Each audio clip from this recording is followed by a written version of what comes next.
Hello students. हमने अपने पिछले वीडियो में बात कर ली थी लिमिट के सारे टॉपिक्स की। अब हमारा नेक्स्ट टॉपिक है मिसलेनियस प्रॉब्लम्स, यानी जो भी हमने पीछे लिमिट वाले चैप्टर में पढ़ा था वो सब के सब हम यहाँ पर उनकी मिसलेनियस प्रॉब्लम्स को सॉल्व करेंगे। तो हमारा एक क्वेश्चन दे रखा है, क्वेश्चन है limit m tends to infinity और limit n tends to infinity cos n factorial pi x की पावर 2m प्लस 1, इसकी वैल्यू क्या होगी।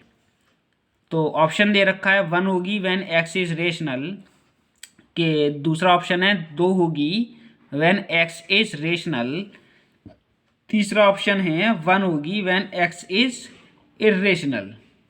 तो देखते हैं क्या होगी। तो हमें दे रखा है limit m tends to infinity, limit n tends to infinity यही दे रखा है। तो पहले हम इतने से पार्ट को सॉल्व करेंगे, देखते हैं इसका आंसर क्या होगा। तो ये cos n factorial pi x दे रखा है, इसकी पावर 2m दे रखी है। तो n फैक्टोरियल जो है यहाँ पर ये वाला, इसको हम कैसे लिख सकते हैं, cos 1 dot 2 dot 3 dot dot dot n तक लिख सकते हैं, क्योंकि n फैक्टोरियल है, 1 से लेकर n तक हमने मल्टीप्लाई की फॉर्म में लिख लिया। अब ये पाई है तो पाई और x है तो x, इसकी पावर 2m। अब यहाँ पर x की वैल्यू जब कोई रेशनल नंबर है, x की वैल्यू क्या है, कोई रेशनल नंबर है, तो मैं इसको कैसे लिख सकता हूँ, cos i पाई लिख सकता हूँ, यानी इसकी पावर 2m है। तो मैंने कोई रेशनल नंबर लिख लिया तो ये मेरा हट जाएगा, यहाँ पर इसकी पावर 2m लगी हुई है। तो cos i पाई बचा, यानी ये एक इंटीजर ही है, कोई ना कोई इंटीजर आएगा, i पाई इसकी पावर 2m बचा। अब cos i पाई की वैल्यू हम क्या लिख सकते हैं, -1 की पावर i, क्योंकि cos i हो सकता है यहाँ पर इवन इंटीजर हो या हो सकता है ऑड इंटीजर हो। तो इसकी वैल्यू कितनी होगी, cos i पाई की वैल्यू कितनी होगी भाई हमारी, -1 की पावर n होगी, सॉरी -1 की पावर i। क्योंकि जैसे सपोज दैट मान लीजिए हमारा cos पाई है, तो यहाँ पर पाई का कॉफिशिएंट कितना है, 1, तो हम क्या लिख सकते हैं, -1 की पावर 1। तो आंसर उस केस में कितना आएगा, -1। और cos अगर मेरा 2 पाई हुआ यहाँ पर, तो कैसे लिखेंगे, -1 की पावर 2, यानी यहाँ पर हो जाएगा 1। तो इस i पर डिपेंड करेगा कि i हमारा किसका मल्टीपल है, i जो है हमारा, सॉरी, वो हमारा क्या है, इवन इंटीजर है या ऑड इंटीजर है, इस बात पर डिपेंड करेगा। तो -1 की पावर i हो गई और इसके ऊपर भी पावर लगी हुई है 2m, तो ये 2m लग गई। तो अब ये कितना हो जाएगा, इक्वल टू -1 की पावर 2mi हो गई। अब -1 की पावर 2mi हो गई, तो इसके ऊपर जो पावर 2 लगी हुई है वो क्या है हमारा, यानी 2 का मल्टीपल है।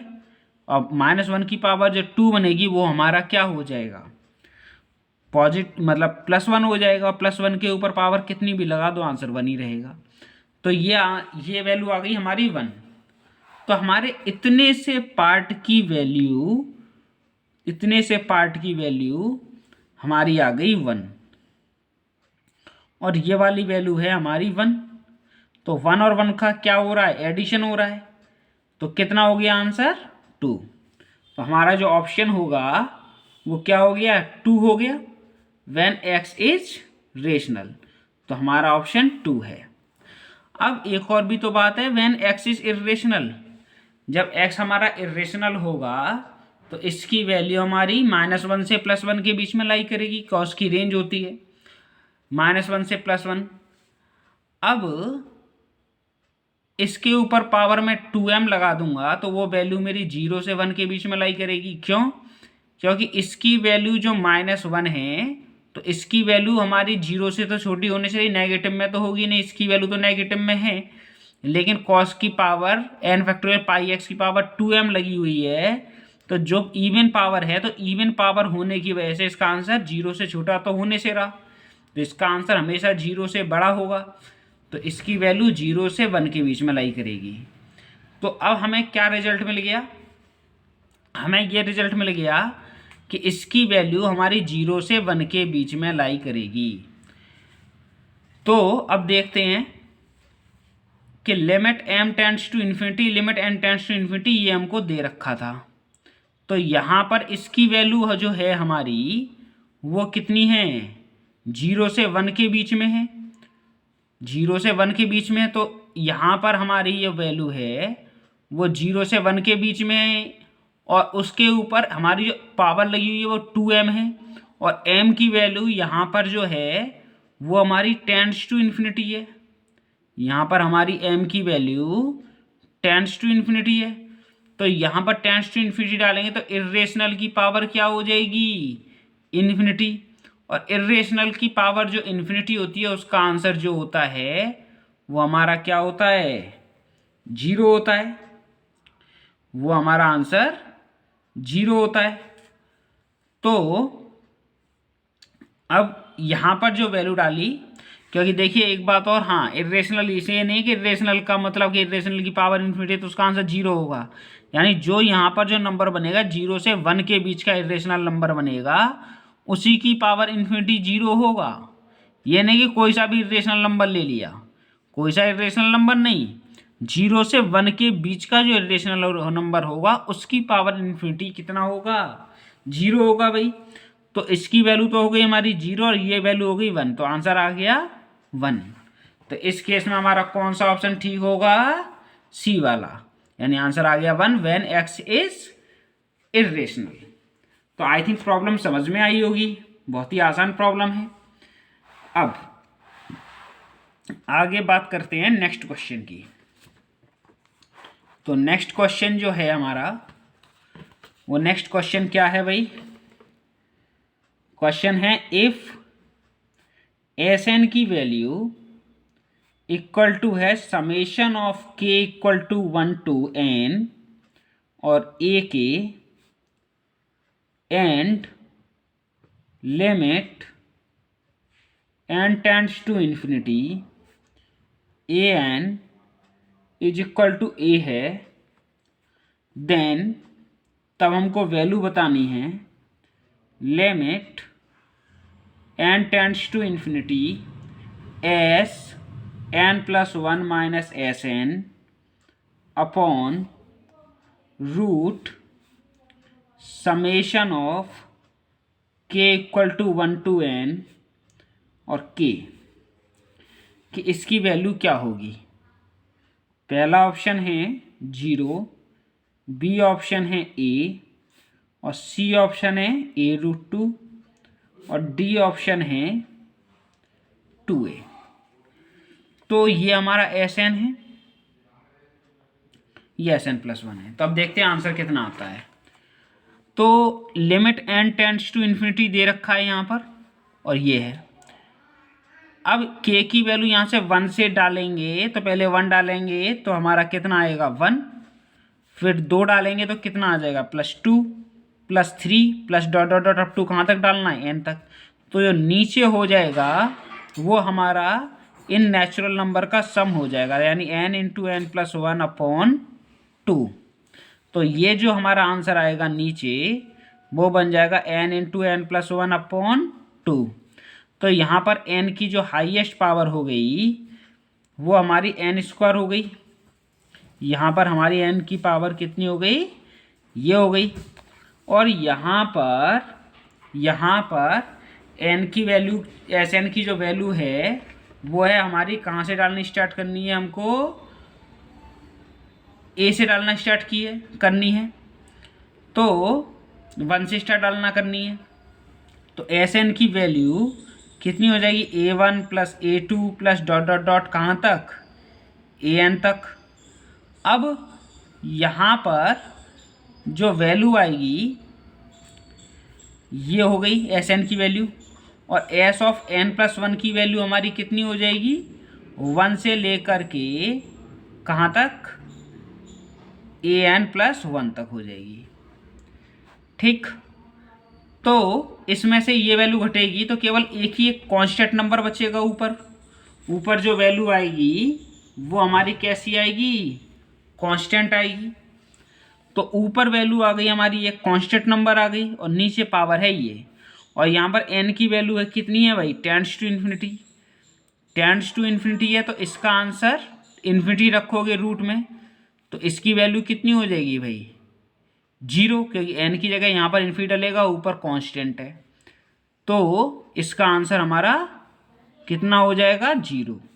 तो ऑप्शन क्या होगा हमारा, ए सही होगा इस केस में। आई थिंक प्रॉब्लम समझ में आई होगी। आगे बात करते हैं हम नेक्स्ट प्रॉब्लम की, कि नेक्स्ट प्रॉब्लम क्या दे रखी है। तो नेक्स्ट प्रॉब्लम जो है वो है limit x tends to π/4 integration 2 से sec स्क्वायर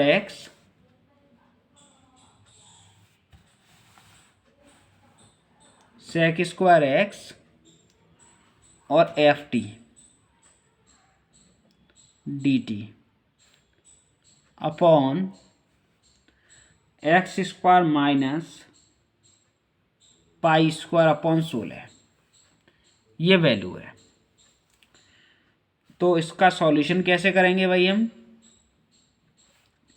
सबसे पहले लिमिट x टेंड्स टू π/4 हम इसमें एल हॉपिटल रूल लगा देंगे।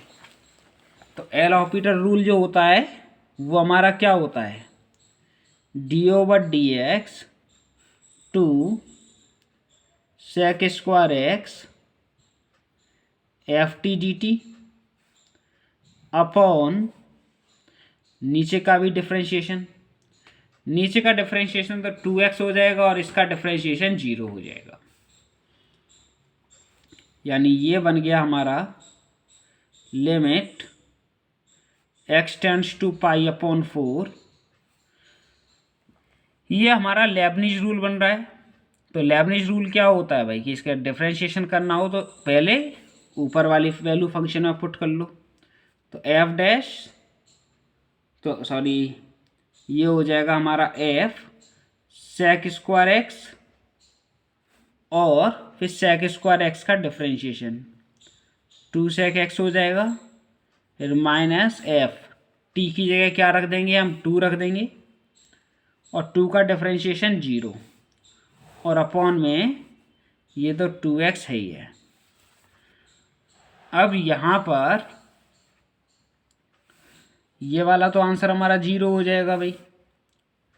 अब ये यहाँ पर sec की वैल्यू कितनी पुट करनी है भाई, सॉरी x की जगह π/4 पुट करनी है, तो π/4 वैल्यू पुट कर दी और इंटू 2 sec π/4 और अपॉन में 2 x की जगह π/4, 2 से 2 बार कट जाएगा, तो f sec π/4 की वैल्यू हमारी √2 होती है, √2 का स्क्वायर कितना हो जाएगा भाई 2, और ये 2 sec π/4 की वैल्यू √2 हो जाएगी, अपॉन में ये जो बचा वो हमारा π/2 बचा, तो 2 पहुंच जाएगा ऊपर, तो 2 2 जा 4, 4√2 अपॉन π/2, ये हमारा आंसर आ जाएगा। आई